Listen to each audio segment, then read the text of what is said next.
Halo teman-teman, kembali lagi bersama. Jadi di video kali ini saya akan coba membahas sebuah film dengan judul Flawless.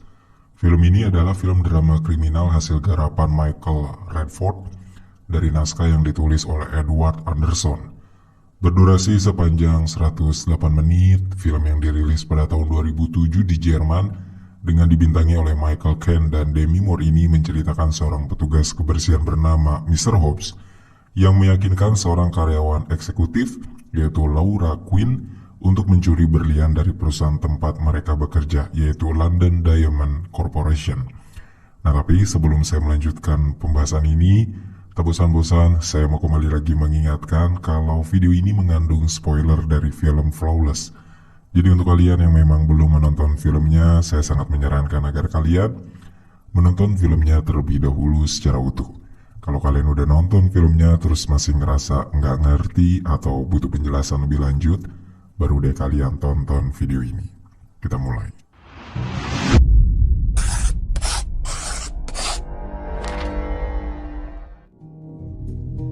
Di sebuah restoran, Casey, yaitu seorang reporter muda terlihat tergesa-gesa masuk dan menemui Laura Quinn, yaitu perempuan satu-satunya yang pernah menjadi manajer di London Diamond Corporation, perusahaan penjual berlian nomor 1 di dunia.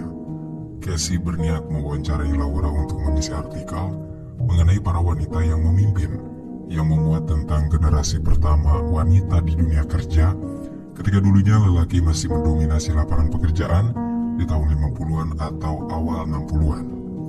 Casey meminta Laura untuk menceritakan kisahnya. Namun sebelum memulai, Laura mengatakan kalau ia belum menginjakan kakinya lagi di kota tersebut sebagai wanita yang bebas selama 40 tahun. Lalu tanpa Casey meminta, Laura tiba-tiba mengeluarkan bongkahan berlian dari kotak yang ia simpan di sakunya. Berlian yang cukup besar dan sangat indah. Berlian dengan kadar kemurnian 168 karat dan 58 segi. Sesuatu yang sangat langka sekali. Laura mengatakan kalau ia mencuri berlian itu dari London Diamond Corporation, yang membuat Casey segera berpikir kalau Laura telah berada di penjara selama 40 tahun karena pencuriannya ini. Laura tersenyum penuh arti dan mulai menceritakan kehidupan karirnya. Dulu, pada tahun 1960 di London, ketika lelaki masih mendominasi banyak sekali pekerjaan besar di perusahaan, Laura telah sukses dalam karirnya sebagai manajer di London Diamond Corporation.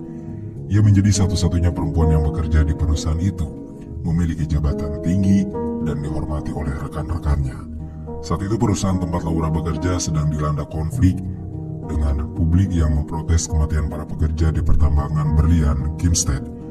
Laura sempat mengajukan usulan solusi mengenai konflik ini yang juga melibatkan kepentingan politik antar negara. Tapi sayang sekali, sebagai perempuan, suaranya masih kurang dihargai dalam rapat penting bersama atasannya. Bahkan Laura selalu dilewatkan untuk promosi naik jabatan, meskipun dari segi intelektualitas sebenarnya Laura sangat unggul dibandingkan rekan-rekan prianya yang lain. Laura sebenarnya sangat kecewa dengan keputusan atasannya, tapi ia mencoba memahami kondisi saat itu, di mana ketimpangan sosial antara laki-laki dan perempuan masih sangat kental. Ia pikir dirinya hanya perlu bekerja lebih keras lagi dan menunjukkan keunggulannya lebih jauh. Mungkin ini juga yang menjadi alasannya selalu pulang lebih larut dibandingkan dengan rekan-rekannya yang lain. Sampai akhirnya di suatu hari, Laura bertemu dengan teman lamanya di bangku kuliah, yaitu Harold Reynolds. Pria itu menawari Laura pekerjaan baru di Allied Banking yang mungkin tidak akan pernah dipertimbangkan Laura. Di luar tawaran Harold, di hari berikutnya, Laura mendapat tawaran lain dari Mr. Hobbs, yaitu seorang cleaning service di kantornya yang mengajak Laura diam-diam bertemu di bioskop. Awalnya Laura tidak tahu kalau yang ditemuinya adalah Mr. Hobbs. Begitu sampai di lokasi, ia sempat ingin pergi lagi begitu melihat pria tua itu menyapanya. Namun, Mr. Hobbs menahan dan meminta Laura mendengarkan penjelasannya. Mr. Hobbs tahu kalau Laura akan dipecat, begitu juga dengan Mr. Hobbs yang sudah memasuki masa pensiun. Mereka berdua mungkin akan segera kehilangan pekerjaannya dengan cara dan alasan yang berbeda. Laura mengatakan kalau ia tidak percaya pada kata-kata Mr. Hobbs. Tapi tetap saja Laura tidak bisa membohongi dirinya sendiri. Ia memikirkannya dan mencoba mencari tahu kebenaran yang dikatakan Mr. Hobbs. Sayangnya, Hal itu memang terbukti. Laura menemukan berkas di mana tercantum namanya sebagai karyawan yang akan dikeluarkan karena Laura dianggap telah mengacaukan hubungan bisnis perusahaan dengan Rusia. Melihat fakta itu, Laura akhirnya memberanikan diri bertemu dengan Harold, menanyakan pekerjaan di Allied Banking. Tapi Harold justru berkata kalau posisi kosong tidak bisa diisi oleh Laura karena perusahaannya telah memberitahukan apa yang dilakukannya terhadap hubungan bisnis perusahaan. Dalam kondisi terdesak ini, Laura kebingungan. Ia yang selama ini hidup sendirian, tidak bergantung pada siapapun, tidak memiliki kekasih, tentu perlu memikirkan nasibnya ke depan jika ia tidak memiliki pekerjaan. Ia cemas dan mulai memikirkan kemungkinan terburuk yang bisa terjadi di hidupnya. Bahkan kecemasannya ini membuat Laura bermimpi buruk di mana ia ketahuan mencuri banyak berlian dari perusahaannya dengan cara menyembunyikannya di kukunya. Laura kemudian bertemu lagi dengan Mr. Hobbs di luar jam kerja. Mereka berjanji akan membicarakan kepentingan mereka di tempat pacuan anjing. Laura sudah tahu apa yang Mr. Hobbs rencanakan, yaitu mencuri berlian dari perusahaan. Berlian bernilai tinggi yang tersimpan rapi di ruang penyimpanan. Mr. Hobbs sudah punya rencana yang tersusun rapi untuk mengambil berlian itu. Berkat melakoni pekerjaannya selama bertahun-tahun di perusahaan, ia tahu kelemahan penjagaan di kantor serta ruang penyimpanan. Menurut Mr. Hobbs, semuanya akan berjalan tanpa mengganggu rutinitas pekerjaan mereka. Ia dan Laura hanya perlu mencuri sandi untuk membuka pintu ruang penyimpanan berlian yang hanya dimiliki oleh Tuan Eaton, yaitu orang kepercayaan perusahaan, dan Sir Milton Kendrick, yaitu pimpinan perusahaan. Mr. Hobbs berkata kalau peran Laura dalam rencana ini adalah untuk mencari kode kombinasi brankas besi dari lemari penyimpanan. Laura setuju. Ia menjalankan misinya untuk pergi ke pesta di rumah Sir Milton dan mencari kode yang Mr. Hobbs perkirakan ada di bawah meja di ruang kerjanya. Mereka sepakat nanti akan membagi rata hasil curian mereka dari perusahaan. Memang awalnya Laura agak ragu dengan keterlibatannya dalam rencana kejahatan besar ini, tapi ia mencoba meyakinkan dirinya sendiri. Ia pergi ke pesta dan mulai berbaur dengan rekan-rekannya. Laura bahkan sempat ingin diberikan sekantong berlian oleh tamu Rusia yang datang, tapi ia menolak dengan halus. Ketika rekan-rekannya mulai sibuk dengan urusan dan obrolan mereka masing-masing, Laura menyelinap masuk ke ruang kerja Sir Milton di lantai 2. Ia berhasil menemukannya setelah mengintip Sir Milton membuka berangkas tersembunyi di rak bukunya. Hari berikutnya, Laura menemui Mr. Hobbs untuk membicarakan rencana mereka dan meminta setiap rincian. Mr. Hobbs menyepakatinya dan akan melakukan pertemuan sepulang kerja. Namun sebelum mereka membahas rencana itu, Laura melihat kalau kamera keamanan kini mulai dipasang di setiap sudut gedung, kecuali lorong penyimpanan. Ia merasa kalau niat kejahatan mereka akan sangat beresiko sekarang. Laura takut kalau mereka tertangkap dan terpaksa mendekam di penjara karena hal tersebut. Mr. Hobbs menyadari kalau Laura tahu kelemahan sistem keamanan baru tersebut. Ia pun membujuk Laura untuk mengatakannya dan meyakinkan perempuan itu kalau rencana mereka akan tetap berjalan dengan baik. Laura hanya perlu mempercayakannya pada Mr. Hobbs. Laura yang awalnya ragu mulai luluh dan ikut mengatur siasat pencurian dengan memanfaatkan lemahnya sistem keamanan kamera. Mereka memulai rencananya di hari berikutnya. Sesuai kesepakatan, sebelum perusahaan tahu kelemahan dari sistem, Mr. Hobbs beraksi di shift malamnya. Ia mengatur waktu agar kamera tidak melihatnya, membersihkan koridor seperti biasa, lalu baru menyusup masuk ke ruang penyimpanan.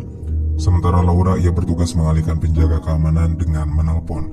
Awalnya mereka hampir gagal karena Mr. Hobbs gemetar dan kesulitan membuka berangkas, serta Laura tidak bisa menggunakan telepon umum di dekat rumahnya yang rusak. Tapi untungnya Mr. Hobbs bisa bergerak lebih cepat dan berhasil membawa semua berlian dari lemari besi yang nilainya hampir 2 ton. Kehilangan ini baru disadari keesokan paginya, di mana Laura juga akhirnya dipanggil untuk melihat kondisi berangkas serta diminta untuk menjaga kerahasiaan kehilangan ini kepada publik. Para petinggi perusahaan panik dengan kejadian ini. Mereka akhirnya menyewa detektif swasta bernama Sir Gavin Finch untuk menyelidiki pelakunya hanya untuk mencegah masalah perampokan ini dipublikasikan. Masalah ini tentu tidak hanya membebani perusahaan, tapi juga Sir Clifton Sinclair, penanggung asuransi perusahaan. Di bawah penyelidikan Gavin Finch, akhirnya seluruh staf malam diperiksa, termasuk Mr. Hobbs. Pria tua itu tentu saja berbohong mengenai tugasnya, tapi ia ahli dalam hal tersebut. Lagi pula siapa yang akan percaya jika Mr. Hobbs terlibat jika melihat kondisi fisiknya, yang bahkan kesulitan berjalan. Ia sulit dicurigai untuk bisa mencuri berlian sebanyak 2 ton. Laura tidak berpikir sejauh itu. Ia tetap panik dan takut kalau kejahatan yang direncanakannya ini ketahuan. Mr. Hobbs memintanya untuk tenang dan meyakinkan Laura kalau semuanya akan terkendali. Ia akan mendapatkan berliannya di waktu yang tepat dan mereka akan bertemu lagi di waktu dan tempat yang telah ditentukan oleh Mr. Hobbs. Selepas pembicaraan ini, seorang pria bernama Boyle datang ke kantor untuk menyampaikan pesan dari kliennya. Yaitu seorang pria misterius yang mengajukan tawaran untuk mengembalikan semua berlian dengan tebusan 100 juta pound sterling, uang yang sangat banyak saat itu. Boyle memberikan titipan berupa sekotak berlian besar yang dijuluki sebagai bintang Afrika Selatan. Berlian itu benar-benar meyakinkan Sir Milton kalau klien Boyle benar-benar memegang semua berlian perusahaan. Mr. Hobbs dalam pikiran Laura ternyata punya cara yang cukup cerdas dalam memeras orang lain. Dampak dari kejadian itu akhirnya Sir Milton meminta agar Sir Clifton membayar uang tebusan, hal yang akan membuatnya tentu saja bangkrut secara finansial. Laura yang tidak pernah menduga kalau tindakan Mr. Hobbs akan sejauh dan segila ini, sekarang mendapati dirinya terjebak dalam rencana yang tidak pernah ia ketahui, apalagi setujui sebelumnya. Lebih jauh lagi, Laura juga akhirnya diwawancarai oleh Gavin, yang melihatnya dekat dengan Mr. Hobbs. Untungnya meski agak gugup dan gemetar, Laura bisa menjawab semua pertanyaan dengan baik walau harus berbohong. Tapi tetap saja Gavin mencurigainya sejak awal. Ia terus mengawasi Laura dan Mr. Hobbs karena merasa kalau keduanya bersekutu dalam kasus ini. Di saat yang bersamaan, perusahaan berada di ambang kehancuran. Untuk mencegah kecurigaan terhadap dirinya, Laura memutuskan untuk mengajukan diri membantu Gavin melakukan penyelidikan. Ia dijelaskan kalau perampok berlian ini sangat cerdik karena berhasil mengangkut semua berlian tanpa terdeteksi sama sekali.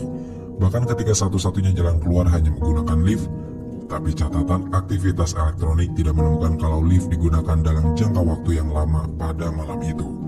Laura akhirnya diajak oleh Gavin untuk melihat-lihat kondisi di ruang penyimpanan yang benar-benar sulit ditembus karena semuanya dilapisi baja tebal.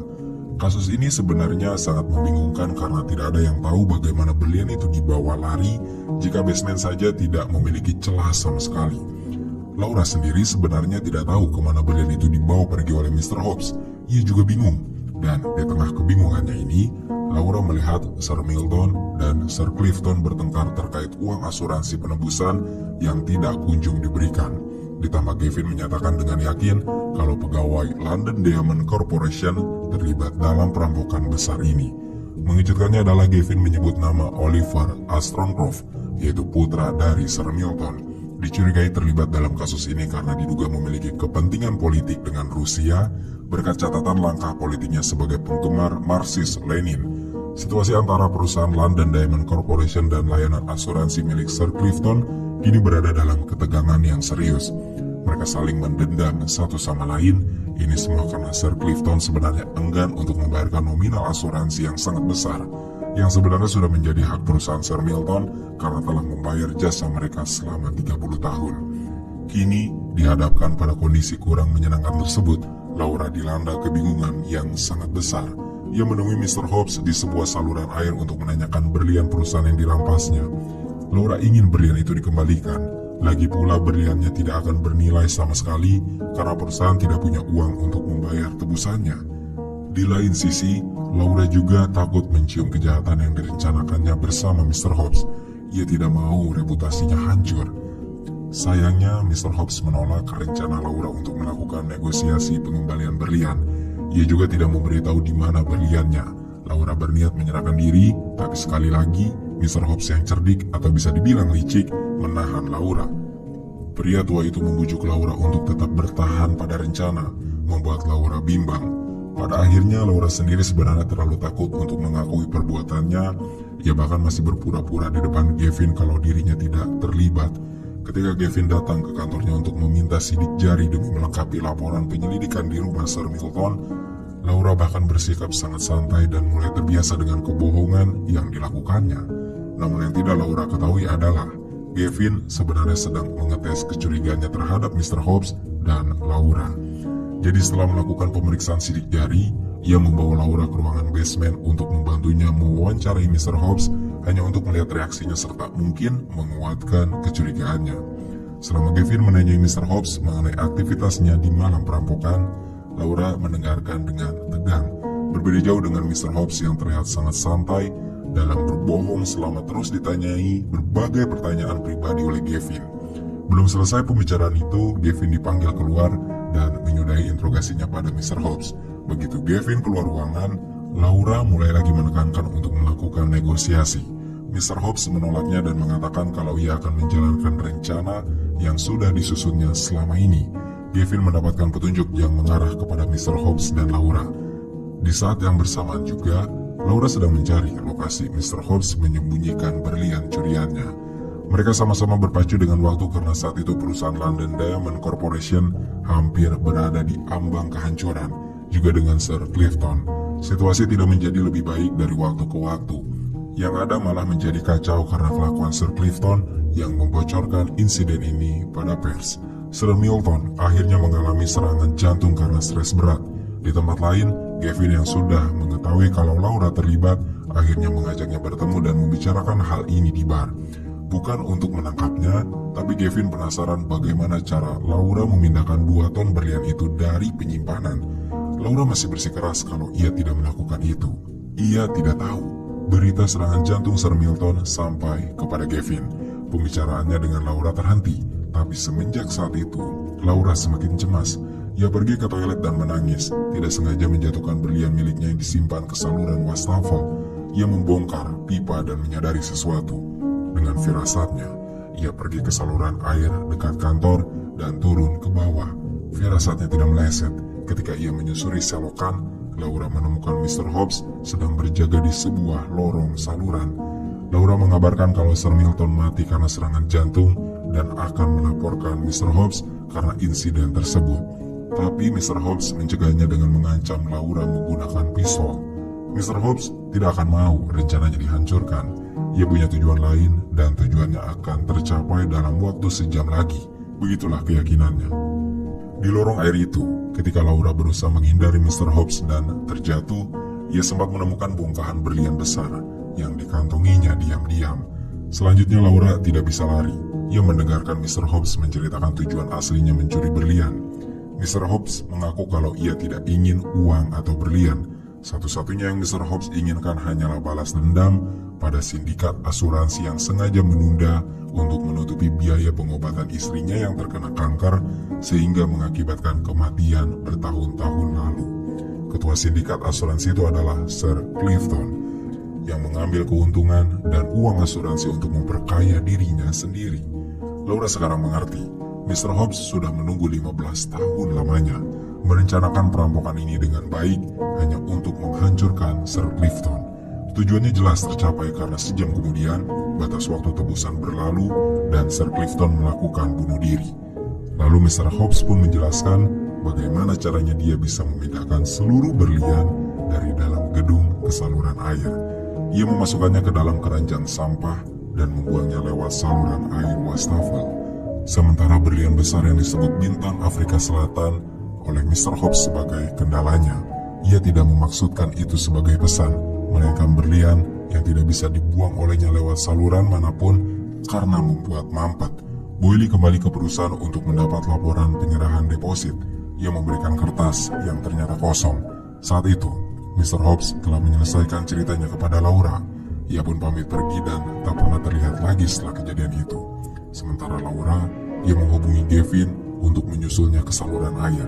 Tempat semua berlian yang dicuri telah ditemukan. London Diamond Corporation mendapatkan lagi asetnya. Laura tidak ditahan karena tidak ada bukti yang kuat kalau dirinya terlibat. Reputasi perusahaan pulih dengan ditunjukkannya pada pers kalau berlian masih utuh di berangkas. Putra Sir Milton yaitu Oliver mengambil alih perusahaan. Cerita Laura hampir selesai. Di restoran, ia menjelaskan kepada Casey bahwa sebulan setelah insiden itu, ia menyerahkan surat pengunduran diri dan tidak lama kemudian mendapatkan surat dari bank di Switzerland untuk memberitahukan kalau ada deposit yang diserahkan ke rekening Laura. Jumlahnya yaitu 100 juta pound sterling. Semua yang dimiliki oleh Mr. Hobbs. Laura pergi setelah menyerahkan tulisannya kepada Casey. Berisi pengakuannya kalau Mr. Hobbs telah meminta maaf karena telah melibatkannya dalam rencana balas dendam dan uang yang diberikan olehnya sebagai biaya kompensasi keterlibatan digunakan oleh Laura untuk disumbangkan ke berbagai organisasi dan orang yang membutuhkan. Laura pun kembali ke London setelah sekian lama berkelana hanya untuk menceritakan kisahnya, mengatakan kalau ia telah menggunakan semua uang itu hingga sen terakhir dan meninggalkan berlian yang dia temukan di saluran pembuangan di tangan Casey yang disebutnya sebagai pengingat terakhir dari wanita itu.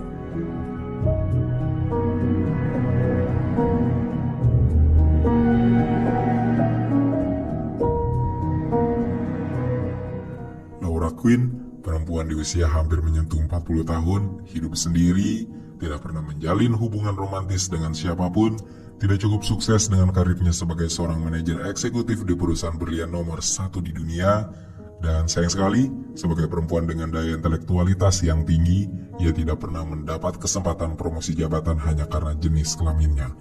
Tidak puas dengan karirnya dan ada ancaman akan dipecat, Mr. Hobbs, seorang pria tua cleaning service di perusahaannya, menawarkan sebuah kesempatan untuk meraih kekayaan instan dengan merampok berlian perusahaan. Laura pun menyetujuinya tanpa pernah mengetahui kalau Mr. Hobbs punya tujuan lain selain memperkaya diri sendiri, yaitu membalas dendam atas kematian istrinya yang diakibatkan dari kelalaian pihak asuransi yang diketuai oleh Sir Clifton. Pada akhirnya rencana ini memang berjalan sesuai dengan keinginan Mr. Hobbs, tapi di luar dugaan Laura yang menjadi kaya mendadak dengan uang 100 juta pound sterling hasil tebusan. Laura pun menghabiskan sisa umurnya hanya untuk menyerahkan semua uang tersebut demi kepentingan orang yang membutuhkan. Ia merasa kehidupannya telah menjadi sia-sia dari rencana jahat yang dilakukannya puluhan tahun lalu. Flawless, hampir seperti judulnya, film ini hampir tanpa celah. Dieksekusi dengan sangat epik dan ceritanya yang sengaja dibangun dengan lambat ternyata cukup kuat untuk menarik perhatian penonton. Sesuai dengan latarnya di tahun 60-an, pencurian yang diperlihatkan memang sederhana, tapi sangat menegangkan. Sepanjang durasi, penontonnya akan diajak untuk menebak-nebak dan juga mungkin berhasil dibuat bersimpati pada tokoh Laura yang diperankan oleh Demi Moore, perempuan yang putus asa pada kondisi dan karirnya. Lalu terjebak dalam situasi yang tidak pernah ia duga sebelumnya karena setuju untuk terlibat dalam upaya perampokan berlian di perusahaannya sendiri, yang sebenarnya adalah upaya balas dendam terselubung. Secara keseluruhan, Flawless bisa dikatakan sebagai salah satu film yang cerdas dan sangat menghibur. Segitu saja teman-teman pembahasan film kita kali ini. Sampai ketemu di pembahasan-pembahasan selanjutnya. Terima kasih dan wassalamualaikum warahmatullahi wabarakatuh.